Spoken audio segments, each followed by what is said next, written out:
আসসালামু আলাইকুম। আশা করি সবাই ভালো আছেন। আমি RS 2.0 পেজ থেকে আমি আছি। আপনাদের দেখানোর চেষ্টা করব আজকে রিয়েল চিপস কিভাবে ম্যাক হয়। এটা মূলত এখানে আলোটা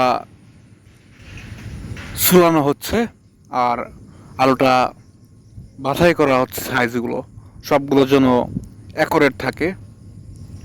আর এটা স্লাইস করার পর এখানে ব্লাঞ্চিং করা হচ্ছে, মানে সিদ্ধ করা হচ্ছে। উপরে আপনার স্লাইস করছে আর এখানে ব্লাঞ্চিং করতেছে।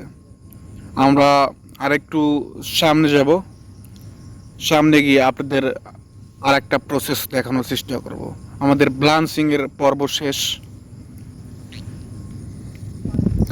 এটা হচ্ছে হাই স্পিড, মানে দ্রুত চলতেছে।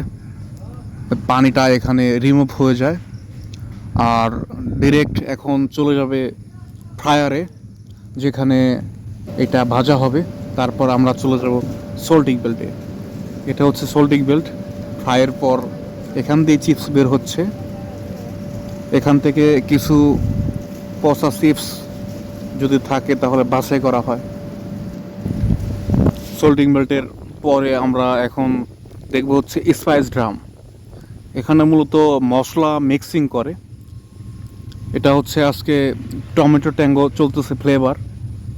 এটা মশলা মিক্সিং হচ্ছে এখানে। এই যে দেখেন, এখানে মশলা মিক্সিং হচ্ছে আর এখানে হচ্ছে চিপস প্যাকেট হচ্ছে। এটা হচ্ছে সান চিপস। তারপর প্যাকেটের সব কিছু চেক করে বাজারের জন্য প্রস্তুত করা হবে।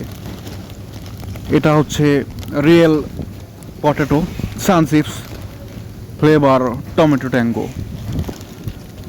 আপনারা জানেন সবাই, বাংলাদেশের মধ্যে নাম্বার ওয়ান ব্র্যান্ড সান চিপস।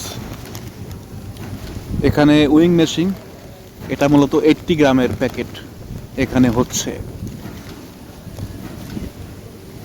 এখানে কার্টুন করা হচ্ছে, বাজারের জন্য প্রস্তুত করা হচ্ছে। আপনারা দেখলেন সান চিপস সম্পূর্ণ অটোমেটিকলি মেশিনে তৈরি হয়, হাতের স্পর্শবিহীন, হাতের স্পর্শ ছাড়া। মানে সান চিপস স্বাস্থ্যসম্মত চিপস।